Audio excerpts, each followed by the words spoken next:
Hello, once again, Kenny Jacobs from Bloomington, Illinois. I'm going to do another video this evening talking about current events as it relates to Bible prophecy. And, just from observing people on a daily basis, talking to people, obviously watching the news and watching what's going on around the world, it is apparent that we truly are living in the days of Noah. Mankind has fallen so far.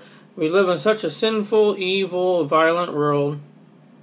And most of mankind is asleep, not even really paying attention to what's going on in the world. And when you try to share some truth with them, they scoff and mock and don't believe. Just like the people that used to mock and scoff Noah as he was building the ark. I want to go over a few scriptures real quick, and then I want to cover some news stories that kind of illustrate some of these points.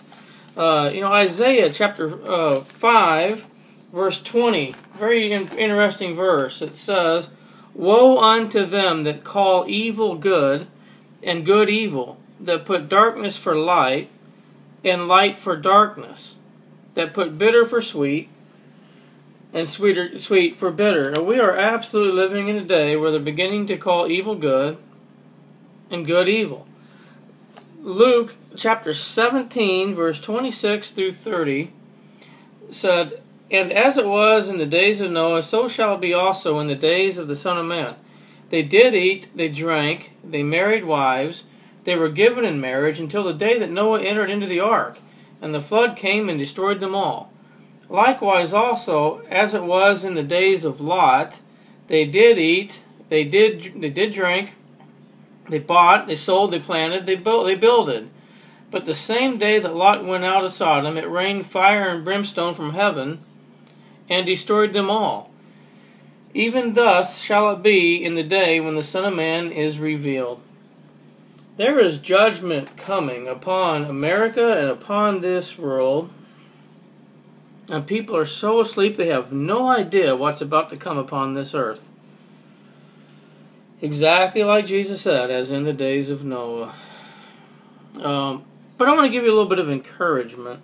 Let's look at Mark chapter 13, verse 35 through 37. Jesus Christ said, "Watch ye therefore, for ye know not when the master of the house cometh, at even, or at midnight, or at the cock crowing, or in the morning, lest coming suddenly he find you sleeping. And what I say unto you, I say unto all, watch." Now, Jesus told us to watch in Mark and also in Luke 21, verse 36. Luke 21:36 says, "Watch ye therefore, and pray always that you may be accounted worthy to escape all these things that shall come to pass, and stand before the Son of Man." And real quickly, let's just go ahead and take a look at another promise in Revelation chapter 3.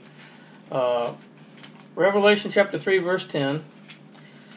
In a letter to the church at Philadelphia, Jesus says, "Because thou hast kept the word of my patience, I also will keep thee from the hour of temptation, which shall come upon all the world, to try them that dwell upon the earth." Now, Jesus promised us that he would keep us from that temptation, and he told us to watch and pray that we'd be accounted worthy to escape all of these things. So I firmly believe it is possible for us to escape all of these things, or Jesus wouldn't have told us to do that. So that's just a word of encouragement for you out there, because there's a lot of people trying to steal the Christians' dreams about the rapture of the church and the soon coming glorious appearing of Jesus Christ. I firmly believe that every one of us needs to prepare our hearts and live our lives as though we may be required to give our lives for our faith in Jesus Christ. If we're asked to do that, absolutely, that's fine. Jesus died for us. We can do the same for him. We should love not our lives unto the death, if that's what's required. However, I firmly believe that the church has some promises given to it and that the church will not be in the tribulation period. Again, I don't even like to call it the tribulation period because it's not really called that in the Bible. It's Daniel's 70th week when God is dealing with Israel again, or the time of Jacob's trouble, and again, Jacob is Israel. So I don't even like to really call it the tribulation. Jesus said in those days there should be great tribulation, meaning great sorrow and trouble. But he didn't name that time period the tribulation. But again, I say, hey, let's be prepared for whatever comes our way. Let's be prepared to give our lives for Jesus, for our faith, if that's what's required. A lot of our Christian brothers and sisters all around the world are already doing that. But let's also keep our eyes open and keep watching for the blessed hope of the glorious appearing of our Lord and Savior Jesus Christ. Let's listen for the sound of the trumpet. Because the dead in Christ will rise, and then we which are alive and remain will be caught up together to meet the Lord in the air. And so shall we ever be with the Lord. Having said that, let's look at some news stories. This first one, it doesn't seem like a big deal, but again, in the whole scheme of things, it really is. The headline, Washington Redskins have trademark revoked. U.S. Patent and Trademark Office calls name disparaging. Here we go with the political correctness thing again, the tolerance thing, the hate crime kind of thing, the hate speech stuff.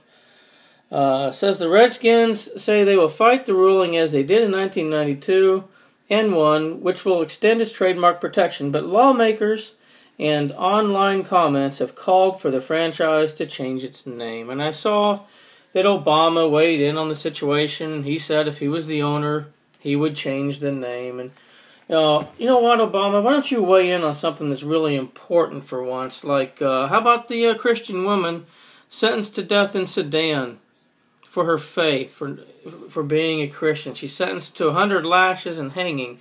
Obama, she's married to an American man and has 2 children, a little baby who was just born. Why don't you weigh in on that? Why don't you weigh in on Kenneth Bae, the American Christian being held in North Korea? Or Pastor Abendini, the American pastor being held in Iran. I'll get to America and Iran more in just a minute. So the Redskins are supposed to change their name. Really? What's next? Is the Washington Nationals baseball team going to have to change their name too? Because being a national, having a pride in being an American, and a belief in national sovereignty, that could promote war. Wars are fought all the time over national sovereignty and nationalism, causes of nationalism. So maybe the Washington National Baseball Team is going to have to change their name to the Washington Globalists. Or maybe the Washington Caliphate.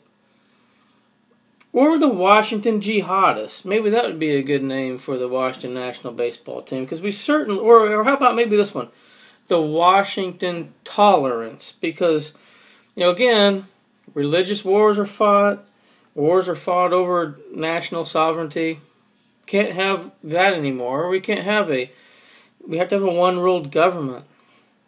We can't have a religion where Islam are fighting Jews and Christians and Islam. We can't have that anymore. We're going to have a one-world, tolerant church, according to Pope Francis and others.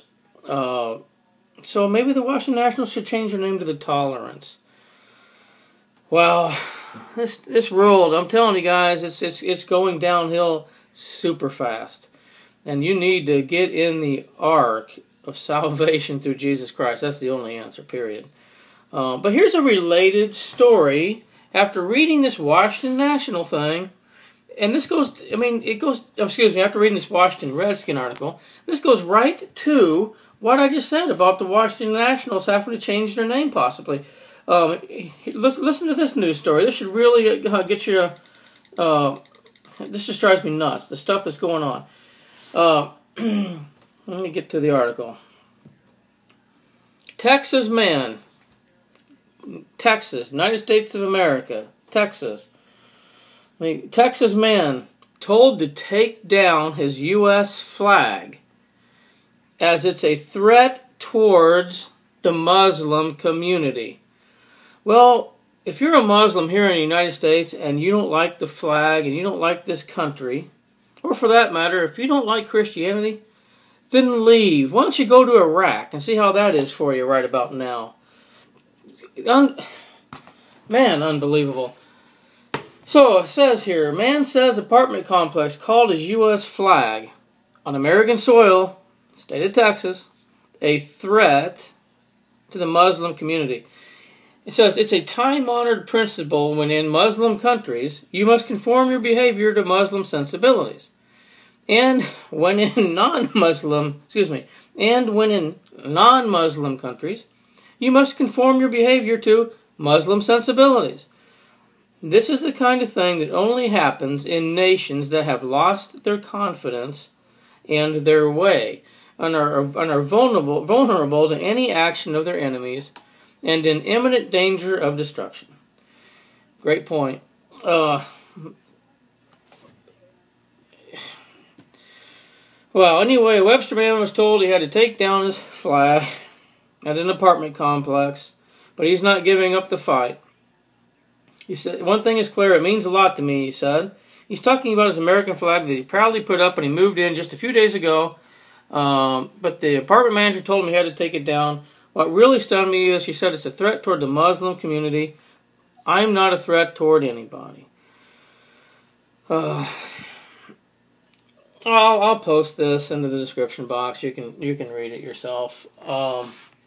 There's also, I saw an article out of Time magazine, that great publication, great conservative publication, that is saying that the Nationals should change their name or become buffoons. Man, the politically correct thing is just so out of control. And again, is that why Obama doesn't like to wear an American flag on his lapel? I think he finally does it now, but there for a while he didn't want to do it.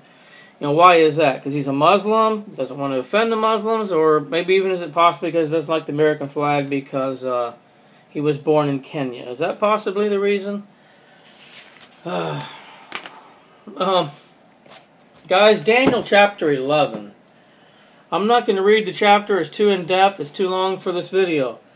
But Daniel chapter 11 is starting to take place right before our very eyes in Iran and Iraq, Syria, right now. The Middle East is absolutely about to completely explode, as well as the rest of the world, for that matter. But I want you to read Daniel chapter 11. I encourage you to read that. Wow, it's coming true right before our very eyes. So let's look at a couple of news stories based on the news in the Middle East. As you know, the PA signed unity government agreement with Hamas. Hamas is a known terrorist organization. It has in their charter they want to destroy Israel. That's what they want to do. So Israel.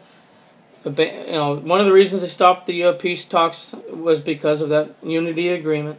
Abbas keeps saying that they will recognize Israel, that they want peace, but they went ahead and signed that agreement anyway. And I'm not going to read this article, but I'm just going to post it to the description box. It says, out of the Times of Israel today, Hamas chief may have given green light for kidnappings. In a speech last month, exiled political leader Khalid Mashal said military wing would provide a response to plight of Palestinian prisoners. And it goes on to talk about how Hamas cells in the West Bank may have initiated a plan to kidnap Israeli citizens after the organization's exiled leader encouraged the practice of abducting Israelis in a speech last month.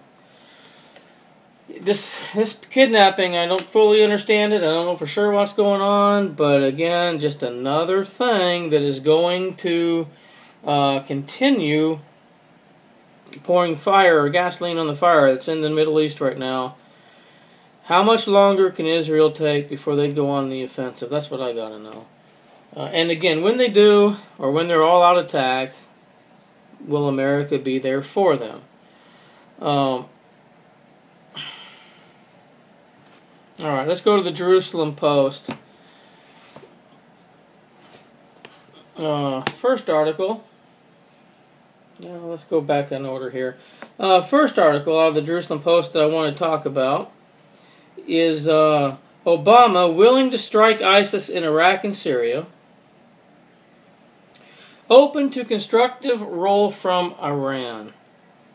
As if we can trust anything we hear from Iran, who wants to destroy America and wants to destroy Israel and still has their nuclear program going on. It says, U.S. officials claim Islamist movement could pose threat to U.S. Obama says Iran could play a role in maintaining stability of Iraqi state. Iran cannot maintain the stability of anything. The fate of the state of Iraq hangs in the balance. U.S. President Barack Obama said at the White House on Thursday, announcing military preparations for a targeted and precise action against ISIS, a terrorist militia conquering territory in eastern Syria and northern Iraq. Iraqi leaders don't have a lot of time, Obama said, warning that the country might once again descend into civil war. We now have significantly more intelligence resources, one senior administration official said Thursday, adding that the Pentagon has spent the last week since ISIS forces took control of Mosul, Iraq's second largest city, identifying precise targets to offer the president. The United States will take action if we believe it's in our national security interests. Honestly, he doesn't care about our national security. He's really wanting to know, is it in the Muslim interest? Is it in the interest of the New World Order? That's what he cares about. ISIS is based in Syria, they acknowledged, and thus Obama considers Syrian targets legitimate should he determine ISIS a threat to the interests of the United States. Now again, talking about maybe attacking Syria. Isaiah 17:1 says Damascus will no longer be a city, it will be a ruinous heap. Is the United States going to be the one to pull off that prophecy and make it come true? Wow, I just can't believe that we would even think about asking Iran for help in anything. Why would we trust any information they want to give us? John Kerry, U.S. to share information with Iran. Yeah, we should do that. Sure, we should share information with Iran amid Iraq insurgency. U.S. Secretary of State says Washington interested in communicating with Iran, but adds working with Tehran to stem insurgency not on the table. This is kind of funny. It says U.S. Secretary of State John Kerry said that the United States is interested in communicating with Iran about the Sunni insurgency. But Washington is not seeking to work together with Tehran to address the crisis. We are interested in communicating with Iran. The Iranians know what we're thinking, and what we know. The Iranians know what we're thinking, that we know what they're thinking, and there is a sharing of information so people aren't making mistakes. Asked if the United States was considering working hand in hand with Shiite-led Iran, Kerry said, "No, we're not sitting around contemplating how we're going to do that, or if we're not going to do that.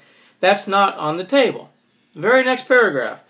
Kerry responded to another question about the possibility of U.S. airstrikes in Iran, said nothing is off the table, and that all options are still available to the President, Barack Obama, who is weighing how to respond to the rebellion. Obama is facing growing calls from U.S. lawmakers to persuade Iraq's Shiite Prime Minister Maliki to step down over what they see as failed leadership and refusal to be inclusive of Sunnis, helping to fuel the insurgency now threatening his country. What the United States is doing about Iraq, it's not about Maliki. Nothing the President decides to do is going to be focused specifically on Prime Minister Maliki. It is focused on the people of Iraq, Kerry said in an interview, which was taped late Wednesday. Our administration has no clue what they're doing. One more article of the Jerusalem Post. It says, as I see it, with Iran, my enemy's enemy is still my enemy. Iran understands that Obama's desperation to turn his back on the threats from the Islamic world has left the U.S. weakened and exposed. It's sad that it takes a writer from Israel to understand that, and the American people don't see it. Again, it says, Obama's desperation to turn his back on the threats from the Islamic world has left the U.S. weakened and exposed. Rub your eyes 1 minute. Iran is a principal enemy of civilization, sponsoring terror around the world, arming the Assad regime's mass slaughter in Syria, developing nuclear weapons to further its war against the West, and its declared aim of exterminating Israel. The next minute, it has become America's ally and the West's new best friend. The U.S. says it's open to engaging the Iranians over the crisis in Iran. This article is really long, but again has a lot of really good information in it. It says if Iran now embeds itself in Iraq, the country will be permanently destabilized. Saudi-backed Sunni militias will fight back with the risk of dividing Iraq into two armed camps, Shia and Sunni. These would not only fight each other, but would create two separate Iraqi terrorist bases for jihadi attacks against the West. At the same time, if the West allies with Iran, it will also help keeping its murderous puppet Assad in power in Syria. And if the U.S. really is desperate to use Iran as a proxy against ISIS, that will undermine what remains of the West's bargaining power in the negotiations to destroy Iran's capacity to make nuclear weapons. Says, indeed, it is not too cynical to suspect that the Obama administration may be eyeing the Iraq crisis as a potential diplomatic cover for a nuclear sellout to Iran, which it always intended to settle. Moreover, by his own admission, Obama aims to achieve a strategic realignment in which Iran is transformed from the enemy of the West into its ally, stabilizing the region by creating a supposed equilibrium of power against Iran's Sunni enemy, Saudi Arabia. This is a strategic error of the first magnitude. Well, Obama isn't involved in it. Of course it's a strategic error of the first magnitude. Everything the man touches is a strategic error of the first magnitude. Guys, we are living in the last days. That's all there is to it. By the way, the Israeli Air Force struck 5 different targets in Gaza also today because, of course, Gaza was firing rockets at Israel again. Gaza, Hamas, the new Palestinian Unity Agreement. The people who supposedly want peace. When they say peace and safety, sudden destruction shall come upon them. 1 Thessalonians 5:3. Jesus said, when you see all of these things begin to come to pass, and I'll tell you why, they haven't begun to come to pass. They've been coming to pass for a long, long time. But Jesus said, when you see all these things begin to come to pass, look up, lift up your heads, for your redemption draweth nigh. I don't know when he's coming. No man knows the day or the hour. But the signs of the times are here, so I'm looking up. I don't know about you guys, but pray you're ready. If you're not saved, get saved now. Turn your life over to Jesus Christ. Keep looking up. Time is short. God bless everyone.